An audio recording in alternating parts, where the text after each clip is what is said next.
سلام، امروز میخوایم با همدیگه یه رول دارچینی فوق‌العاده خوشمزه رو با هم درست کنیم که درست کردنش هم خیلی راحته و اینکه بسیار هم خوشمزه و خوش عطره. اگه مثل من عاشق عطر دارچین هستی مطمئن باش که عاشقش میشی. یه میان وعده خیلی عالیه و یا واسه صبحانه یه تغذیه خیلی خوب واسه بچه‌هاتون که تو تایم مدرسه با خودشون ببرن که هم خوشمزه است هم خیلی هم سالمه.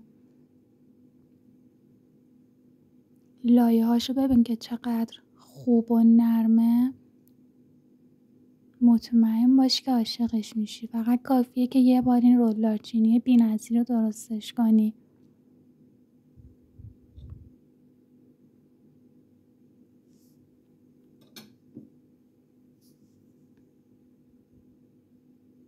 خب بریم واسه آموزش این خوشمزه جان. برای شروع یک لیوان شیری که ولرم باشه رو با یک قاشق غذاخوری مای خمیر و 1/3 پیمونه شکر با هم میذاریم تا مای خمیرمون عمل بیادش. بعد از این که عمل اومد یه دونه تخم مرغ رو بهش اضافه میکنیم و کمی مخلوطش میکنیم. دوباره آردمون که به مقدار 400 الی 500 گرم ما به آرد احتیاج داریم. آرد هم حتما باید آرد 3-0 قنادی باشه، چون اگه با آرد نونوایی بخواید این رولو درست کنین این نرمی و لطافتش رو دیگه نداره. آرد رو کم کم به موادمون اضافه میکنیم. یه حدود 200 گرم از آرد رو اضافه میکنیم، مخلوطش میکنیم و 80 گرم کره‌ای که به دمای محیط رسیده باشه اینجوری قطعه قطعه میکنیم و به موادمون اضافه میکنیم و با هم مخلوطشون میکنیم. کمی دوباره یه بخش دیگه از آردمون رو اضافه میکنیم و شروع میکنیم با دست به ورز دادن خمیرمون.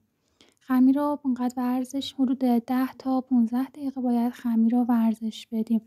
خمیر رو روی صفحه کار بذارید و شروع کنید به ورز دادن، یعنی هی کم کم آرد بپاشید روش و ورز بدین. دستاتون رو یه خورده چرب کنین، ورز بدین. خمیر یه خورده حالت چسبندگی داره ولی آرد زیاد نذارین که خمیرتون سفت بشه، همه حالت رو باید داشته باشه. نهایتا تا همون 500 گرم آرد کافیه، بیشتر استفاده نکنید. خمیر رو بعد از ورز دادن می‌ذارین داخل ظرف، به مدت 1 ساعت و نیم بهش استراحت میدین تا حجمش 2 برابر بشه، همینجوری که توی تصویر می‌بینیم. بعد از 1 ساعت و نیم خمیر رو از ظرف خارج می‌کنیم، یه کمی کوچولو ورزش میدیم تا پف خمیر گرفته بشه. خمیر رو صفحه کارمون می‌ذاریم و به کمک اول با دستمون یه خورده سطح خمیرمون رو صاف می‌کنیم و بعد به کمک وردنه رو یه خورده با آرد سطحش رو میپوشیم تا به خمیرمون نچسبه. بعد شروع میکنیم به باز کردن خمیرمون. با حوصله این کار رو انجام بدین. خمیر رو قشنگ کامل مثل یک مستطیل بازش کنید به کمک وردن، همینجور که الان تو تصویر دارید میبینید. بعد از اینکه این کار رو انجام دادین 20 گرم کره‌ای که گذاشتین ذوب شده رو روی سطح خمیرمون کاملا با این کره میپوشونیم. سطح خمیرمون رو قشنگ این کار رو با دقت انجام بدین.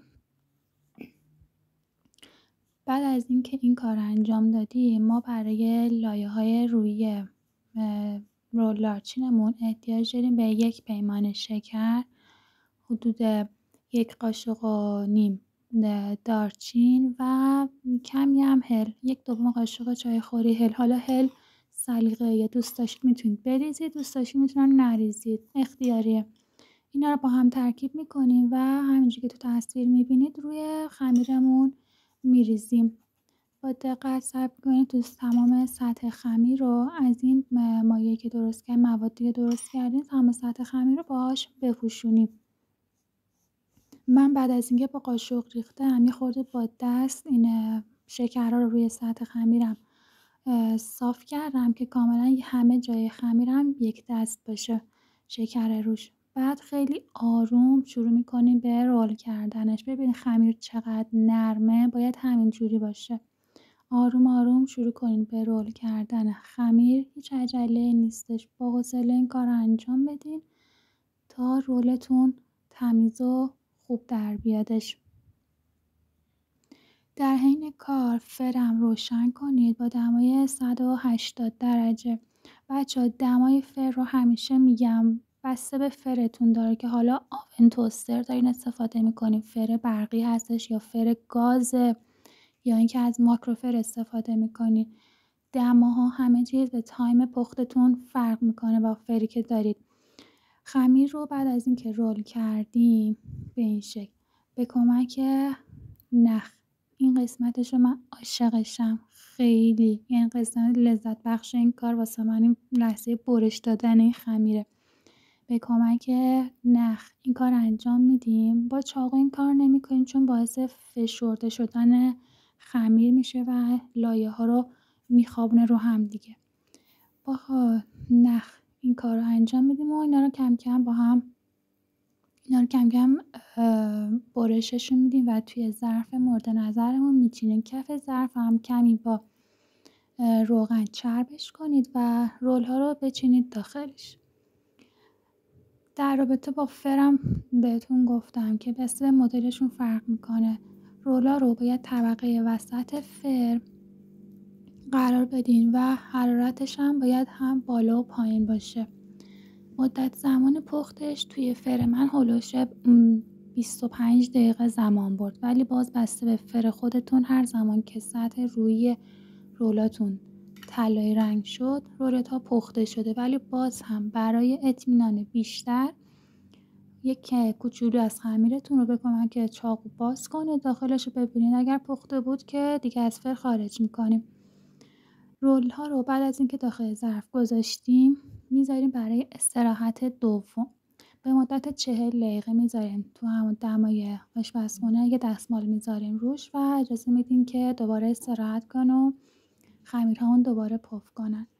بعد حالا برای رومالش من یه دونه زرده تخم مرغ رو به همراه 2 قاشق غذاخوری شیر و 1 قاشق غذاخوری روغن و کمی هم پودر دارچین با هم مخلوط کردم و روی رول هام باهاش پوشوندم. اینم از رول هامون که از فر در اومدن و به این قشنگی شدن. میتونید اگر دوست داشتید در انتها وقتی از فر خارج کردین یک کمی هم روشو با کره دوباره کره که ذوب کردیم روشو بمالید. فوق‌العاده خوشمزه است، خیلی عطر و بوی خوبی داره، یعنی بی‌نظیره. نوش جانتون.